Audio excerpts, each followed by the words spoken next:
আজকে একদম ঘরোয়া উপায়ে হাত দিয়ে মেখে ছোট মাছের চচ্চড়ি রান্না করব। প্রথমে কড়াইতে একে একে কেটে রাখা বেগুন, আলু, পেঁয়াজ আর রসুন কুচি দিয়ে নিলাম।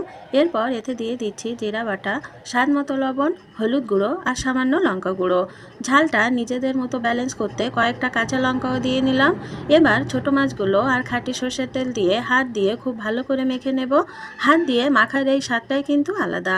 মাখানো হয়ে গেলে হাত ধুয়ে সামান্য একটু জল দিয়ে দেব। খুব বেশি জল কিন্তু লাগবে না। এবার কড়াইটা চুলায় বসিয়ে ঢাকনা দিয়ে জাল দিয়ে নেব। এদিকে রান্নাটা হতে থাকুক, আমি একটা বিশেষ মশলা তৈরি করে নিয়েছি। কাঁচা লঙ্কা আর সর্ষে একসাথে বেটে ঢাকনাটা খুলে এবার ওই সর্ষে কাঁচা লঙ্কা বাটাটা দিয়ে দেব। এতে চচ্চড়ির স্বাদ আর গন্ধ দুটোই দারুণ আসবে। সব কিছু একসাথে খুব ভালো করে ফুটে উঠেছে।